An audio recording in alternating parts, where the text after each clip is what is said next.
नवोदय का रिजल्ट कब आएगा? कितने नंबर में सिलेक्शन होगा? पास होने के बाद क्या डॉक्यूमेंट्स चाहिए? जानने के लिए देखिए आज का वीडियो। तो स्वागत है आपका आपके चैनल स्मार्ट स्टडी नवोदय में। देखिए, जवाहर नवोदय विद्यालय का एग्ज़ाम जो है इस बार बहुत ही लेट से हुआ है, तो रिजल्ट जो है वो आपके बहुत ही जल्दी आएंगे। जल्दी कहने का मतलब हो गया कि जैसा कि आपको पता है कि अगस्त जो है वो अगस्त के लास्ट वीक में या फिर सितंबर के फर्स्ट वीक में जो है रिजल्ट जो है वो आ जाएगा। चूँकि यहाँ पे सारा चीज़ जो है वो ऑनलाइन हो रहा है, OMR शीट में भरा जा रहा है, सारा चीज़ चेक अगर ये करे तो कोशिश किया जा सकता है कि जल्दी जो है वो रिजल्ट जो है वो आ जाए। अगर रिजल्ट जल्दी नहीं आता है और पहले के जैसे पहले समय जो लगता था 3 महीने लगता था, अगर 3 महीना अगर उतना समय लेंगे तो बहुत ही ज़्यादा समय हो जाएगा। अगस्त में एग्ज़ाम हो गया, सितंबर, अक्टूबर, नवंबर में रिजल्ट निकलेगा, फिर प्रोसेस मतलब दिसंबर। तो कुल मिला के बच्चे जो है क्लास 6 के बच्चे, उनका सिलेबस पूरा नहीं हो पाएगा, बहुत ही कम समय में जो है कम समय उनको मिलेगा क्लास 6 के लिए। और दूसरी चीज़ है कि जो आपका अक्टूबर के महीने से जो है वो फॉर्म भी न्यू सेशन के लिए निकलना चालू हो जाता है। तो उम्मीद है कि इस बार रिजल्ट जो है वो आपका बहुत ही जल्दी आ जाएगा। तो बात यहाँ पे हो रहा है कि अगर रिजल्ट जल्दी आ जाएगा तो बहुत को ये भी कन्फ्यूजन होता है कि सर मेरा सिलेक्शन होगा या नहीं होगा।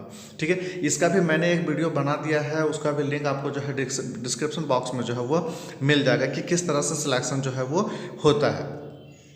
अब बात करते हैं यहाँ पे क्वेश्चन की। तो जैसे देखिए, इस बार जो क्वेश्चन आया था कम से कम 8-10 क्वेश्चन ऐसे थे, खासकर मैथ में ऐसे क्वेश्चन थे जो बच्चे जो है वो बहुत ही नहीं बना पाए होंगे। तो उस हिसाब से 10 क्वेश्चन अगर हटा देते हैं तो आपका जो है वो लगभग 12 साढ़े 12 नंबर जो है वो आपका ऐसे ही कट जाता है।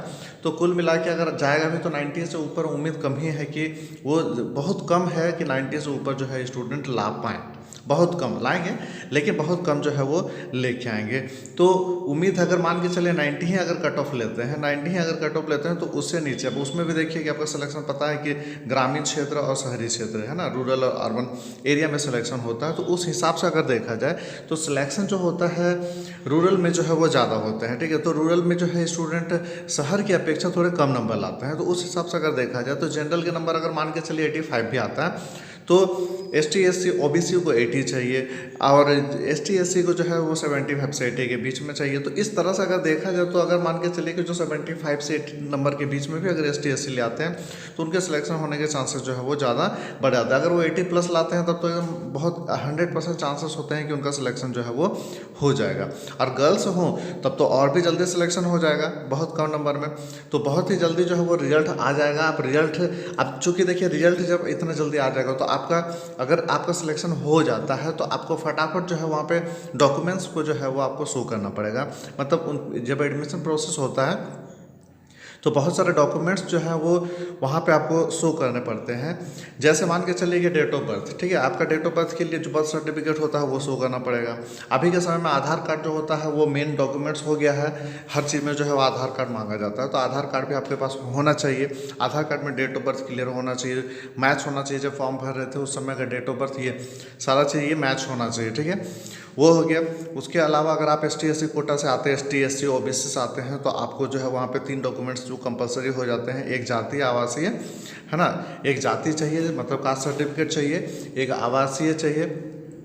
आवासीय कहने का मतलब हो गया कि आपका जो है वहाँ पे रेसिडेंशियल सर्टिफिकेट। ये देखिए स्टेट पे डिपेंड करता है कि वहाँ पे स्टेट जो है वो मांगते हैं या नहीं मांगते हैं। और दूसरा चीज़ है कि आपका इनकम सर्टिफिकेट वो मांगा जाएगा। ठीक है, इनकम सर्टिफिकेट ये मांगा जाएगा। तो ये जो है वो आपको डॉक्यूमेंट जो है वो आपको दिखाने पड़ेंगे। साथ साथ में जो स्कूल है आपके, वहाँ पे आपको ये शो करना पड़ेगा कि वहाँ पे आप जो है वो 5th क्लास पास किए हैं या नहीं किए हैं, ये आपको शो करना पड़ेगा।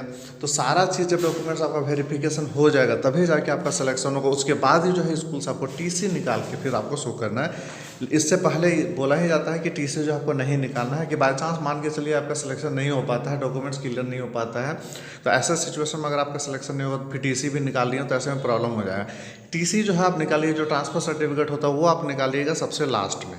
ठीक है, लेकिन सारा चीज़ जो है वहाँ पे सबसे पहले ये सारा डॉक्यूमेंट जो है, मतलब जो क्या क्या फॉर्म भरना है, ये आपको जवाहर नवोदय विद्यालय में ही आपको मिल जाएंगे। वहाँ पे फिर सारा चीज़ जो है वो आपको क्लियर करना होगा। मेडिकल सर्टिफिकेट आपको दिखाना पड़ेगा, कोई भी डॉक्टर से जो है वो ये करके कि आप पूरी तरह से फिट हैं। तो ये सारा चीज़ जो है आपको शो वहाँ पे करना पड़ेगा। तो इस तरह से अगर मान के चलिए कि आपको जाति बनवाना है, आपको ठीक है, कास्ट सर्टिफिकेट बनवाना है, आवासीय बनवाना, तो ये सब 1-2 दिन में तो होता नहीं, इसके लिए समय लगते हैं। तो इसीलिए सारा चीज़ जो है वो आप पहले ही क्लियर कर लीजिए, पहले ही बनवा लीजिए, ठीक है। पहले ही बनवा के रख देंगे, अगर बनवा के रखते भी हैं तो आपको किसी तरह कोई नुकसान नहीं होता है, क्योंकि ये फ्यूचर में भी आपके काम आएगा। ऐसा जरूरी नहीं कि नवोदय विद्यालय के लिए ही आपके काम आएंगे, ये हमेशा काम आते हैं। तो ये सारे डॉक्यूमेंट जो है आप पहले से क्लियर करवा लीजिए, ताकि आपको एडमिशन के समय में कोई प्रॉब्लम नहीं हो। क्योंकि देखिए, आपको समय दिया जाएगा, फॉर्म निकलने के बाद आपको समय दिया जाएगा कि आपको इतना समय दिया जाएगा, लेकिन बहुत ज़्यादा समय तो आपको मिलेगा नहीं ना। तो इसीलिए आप पहले से वो सारा चीज़ जो है वो क्लियर कर लीजिए, ठीक है। सारा चीज़ आप डॉक्यूमेंट्स जो है वो क्लियर करके रखिए, और उसके बाद फिर देखिए, अगर जैसे रिजल्ट आता है तो आप देख लीजिए, उसके बाद फिर तुरंत जो है प्रोसेस में लग जाइए। देखो, आपको आपकी जो है परेशानी भी काफ़ी कम हो जाएगी, आपका बच्चे का एडमिशन भी बहुत जल्दी हो जाएगा। तो इस तरह से एक छोटा सा वीडियो था। अगर ये वीडियो अच्छा लगे तो एक लाइक कर दीजिएगा, और अपने दोस्तों को ज़रूर से ज़रूर शेयर कीजिएगा, ताकि उनको भी जो है ये पता चल जाए। और अगर चैनल पर नए होंगे तो चैनल को सब्सक्राइब कर लीजिएगा, क्योंकि जवाहर नवोदय विद्यालय से रिलेटेड बहुत सारे वीडियो जो है मैं बनाता रहता हूँ। आपको इससे रिलेटेड बहुत सारे वीडियो जो है आपको मेरे चैनल पर मिल जाएंगे।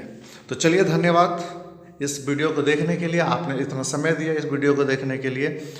चलिए ठीक, मिलते हैं फिर हम इसी तरह से नेक्स्ट वीडियो में।